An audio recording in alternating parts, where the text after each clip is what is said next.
Assalamualaikum teman-teman. Halo, perkenalkan nama saya Salma Al-Fajijah dari Ilmu Komunikasi 4 dengan NIM 208250115 Prodi Ilmu Komunikasi. Alhamdulillah, segala puji bagi Allah Subhanahu wa Ta'ala, yakni Rabb semesta alam. Shalawat serta salam tercurah limpah kepada junjungan kita baginda Nabi Muhammad Sallallahu Alaihi Wasallam. Di sini saya akan membahas sedikit tentang sunnah yang sering dianggap sepele, namun sangat berpengaruh besar dalam kehidupan sehari-hari kita. Oke, yang pertama ada memotong kuku pada hari Jumat. Nah, di sini disunnahkan di agama Islam bahwa memotong kuku diperbolehkan pada hari Jumat. Bisa yang lain, cuman hari Jumat adalah hari yang dimuliakan oleh Allah Subhanahu wa Ta'ala.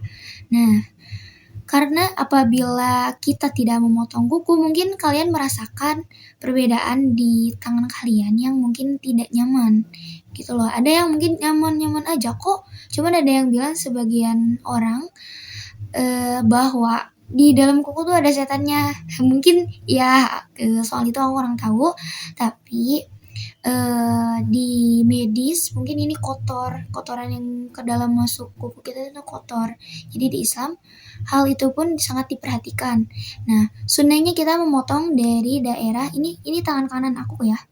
Kita balikin dari sini ke ujung, terus lanjut ke tangan kiri ke ujung, ke jempol, langsung jempol terakhir dicatoknya.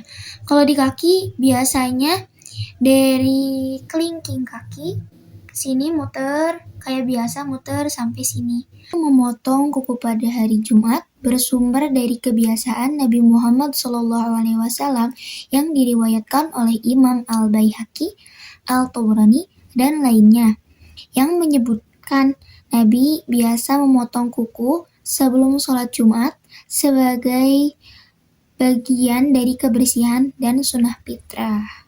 Mungkin sudah jelas ya, di sini tertera bahwa ada dalil yang mungkin doif atau lemah, kan tetapi kita menjalankan saja sunnah-sunnahnya karena berdampak positif juga kepada kita. Tidak hanya itu, selain mencatok kuku pada hari Jumat, mungkin di hari Jumat ada sebagian sunnah seperti memakai baju atau pakaian berwarna hijau, terus putih, apalagi yang akan melaksanakan sholat Jumat. Nah, terus ditambah memakai wewangian gitu, kayak parfum. Untuk dalil sunnah memakai pakaian berwarna hijau, di sini ada hadis bahwa Nabi Muhammad SAW pernah mengenakan 2 pakaian hijau. Warna hijau adalah pakaian penduduk surga seperti yang disebutkan dalam Al-Quran, Quran Surat Al-Kahfi ayat 31, Ar-Rahman ayat 76, dan Al-Insan ayat 21. Dan hijau disukai karena memenangkan penglihatan serta melambangkan keindahan alam dan kehidupan surga. Biasanya kita mandi sunnah buat memuliakan hari Jumat bisa saja untuk laki-laki dan perempuan. Nah, kalau perempuan akan memakai wangian pun tidak apa-apa, tapi disarankan tidak boleh berlebihan. Ada lagi sunnah ketika mungkin laki-laki sholat memakai kopiah dan sorban. Nah, namun ketika ketika laki-laki memakai sorban atau kopiah itu memiliki peraturan juga ya, tidak selonong boy gitu.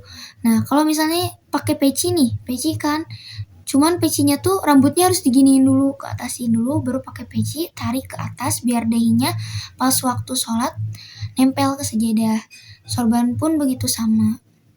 Di sini ada adab makan dan minum tidak boleh berdiri. Maksudnya apa?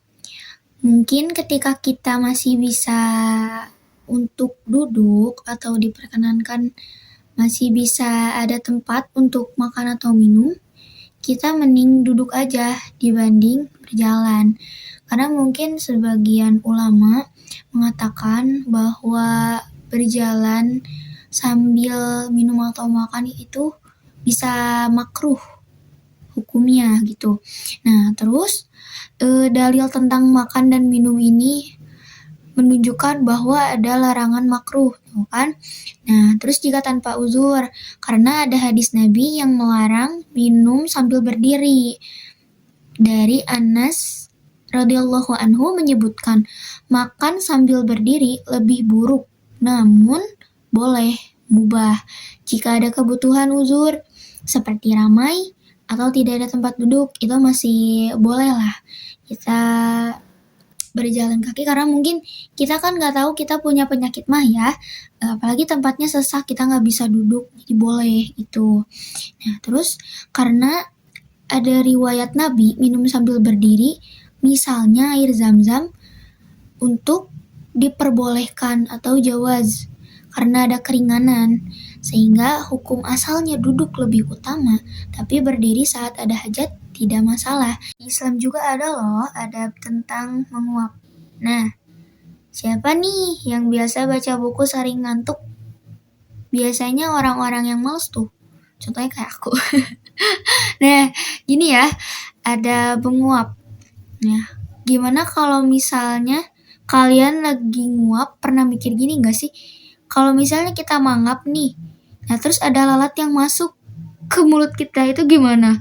Pas lagi ya mangap gitu ada yang masuk kan, mungkin kita bakal kesel atau apa. Nah, antisipasi dari itu, kita dapat menutup mulut kita yang sedang menguap dengan punggung telapak tangan kita, seperti ini. Gitu kan? Jadi kayak ketutup gitu loh. Di Islam mungkin gak dijelasin bahwa itu tuh kenapa sih kalau misalnya kita nguap harus ditutup. Nah, tadi udah disebutin kenapa harus ditutup, takutnya ada yang masuk ketika kita menguap. Kan biasanya orang yang nguap tuh gede banget tuh, mulut tuh kebukanya. Ya makanya dari itu alangkah baiknya kita menutup mulut kita ketika menguap.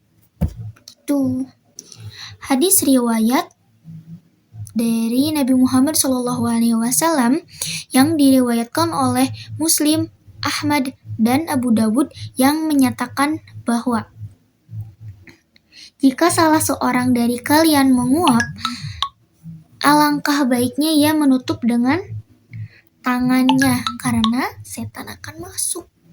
Gitu. Baik, terima kasih. Itu saja yang dapat saya sampaikan. Mohon maaf apabila ada perkataan yang tidak berkenan atau salah kata, karena kesempurnaan hanya milik Allah Subhanahu wa Ta'ala. Sebelumnya, terima kasih dan Assalamualaikum warahmatullahi wabarakatuh.